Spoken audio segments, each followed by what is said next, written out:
DCB മീഡിയയിലേക്ക് സ്വാഗതം. സംസ്ഥാനത്തെ റേഷൻ കാർഡ് ഉടമകൾ അറിയേണ്ട പ്രധാനപ്പെട്ട ഇൻഫർമേഷനുകളാണ് നിങ്ങളുമായി ഷെയർ ചെയ്യുന്നത്. വിശദാംശങ്ങളിലേക്ക് കടക്കുന്നതിന് മുൻപായി ചാനൽ ആദ്യമായി കാണുന്നവർ സബ്സ്ക്രൈബ് ചെയ്യുക. വീഡിയോ ലൈക്ക് ചെയ്ത് സപ്പോർട്ട് കൂടി തരിക. ആദ്യത്തെ അറിയിപ്പ്, സംസ്ഥാനത്തെ റേഷൻ വിതരണം സ്തംഭനത്തിലേക്ക് നീങ്ങുകയാണ്. ഗോഡൌണുകളിൽ നിന്ന് റേഷൻ കടകളിലേക്ക് റേഷൻ സാധനങ്ങളുടെ വിതരണം നടത്തുന്ന കരാറുകാർ സമരം ആരംഭിച്ചതോടെയാണിത്. നീലക്കാർഡ് ഉടമകൾക്ക് പ്രഖ്യാപിച്ച 4 കിലോ സ്പെഷ്യൽ അരി റേഷൻ കടകളിൽ എത്തിയിട്ടില്ല എന്നാണ് വാർത്തകൾ വരുന്നത്. ഇതോടൊപ്പം എല്ലാ റേഷൻ കാർഡ് ഉടമകൾക്കും സപ്ലൈകോയിലൂടെ നൽകുന്ന 13 സബ്സിഡി സാധനങ്ങളിൽ പഞ്ചസാരയും 3 ഇനം അരിയും ഉൾപ്പെടെ മിക്ക സാധനങ്ങളും സ്റ്റോക്ക് ഇല്ലാതായതോടെയാണ് സംസ്ഥാന ഭക്ഷ്യ പൊതുവിതരണ രംഗം സ്തംഭനത്തിലേക്ക് നീങ്ങിയത്. മാർച്ച് മുതൽ 3 മാസത്തെ ബിൽ തുക കുടിശ്ശികയായതോടെയാണ് സാധനങ്ങളുടെ വാതിൽപ്പടി വിതരണം നടത്തുന്ന കേരള ട്രാൻസ്പോർട്ട് കോൺട്രാക്ടേഴ്സ് അസോസിയേഷൻ സമരത്തിന് നോട്ടീസ് നൽകിയത്. കുടിശ്ശിക തീർത്തതുകൊണ്ട് മാത്രം സമരം തീരില്ലെന്നും തുക കൃത്യമായി നൽകാൻ സംവിധാനം വേണമെന്നും ആവശ്യപ്പെട്ടിട്ടുണ്ട്. സമരം നീണ്ടാൽ ജൂൺ പകുതിയോടെ റേഷൻ വിതരണത്തെ ബാധിക്കും. മാവേലി സ്റ്റോറുകളിലും പല ഉൽപ്പന്നങ്ങളുമില്ല. തിരഞ്ഞെടുപ്പിന് മുന്നോടിയായി കേന്ദ്ര സർക്കാരിന്റെ ഭാരത് അരിയെ വെല്ലാനിറക്കിയ കെ റൈസ് വോട്ടെടുപ്പിന് മുൻപേ പലയിടത്തും സ്റ്റോക്ക് തീർന്നിരുന്നു.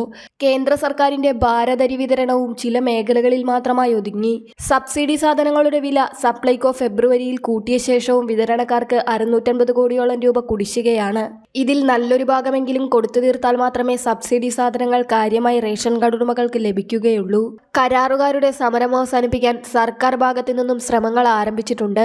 റേഷൻ കടകളിൽ സ്റ്റോക്ക് ഉണ്ടായിരുന്ന അരിയും മറ്റുമാണ് ഇപ്പോൾ വിതരണം ചെയ്തു വരുന്നത്. ഇനി റേഷൻ കടകളിൽ പോകുന്നവർ നിങ്ങൾക്ക് ലഭിക്കേണ്ട വിഹിതങ്ങളെല്ലാം റേഷൻ കടകളിൽ സ്റ്റോക്ക് ഉണ്ടോ എന്ന് വിളിച്ച് അന്വേഷിച്ച ശേഷം പോവുക.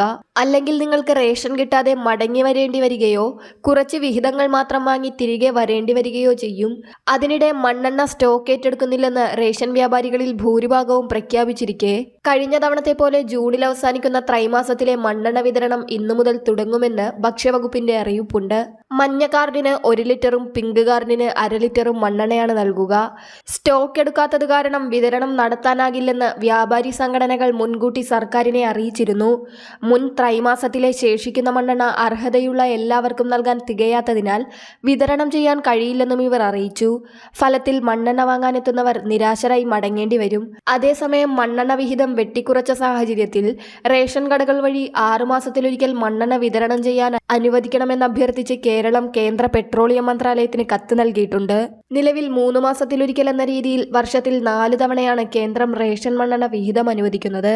അടുത്തത്, സംസ്ഥാനത്ത് മുടങ്ങിയ റേഷൻ കാർഡ് മസ്റ്ററിംഗ് പുനരാരംഭിക്കുന്നത് സംബന്ധിച്ച് ജൂൺ മാസത്തിൽ തന്നെ അറിയിപ്പെത്തുമെന്നാണ് സൂചനകൾ.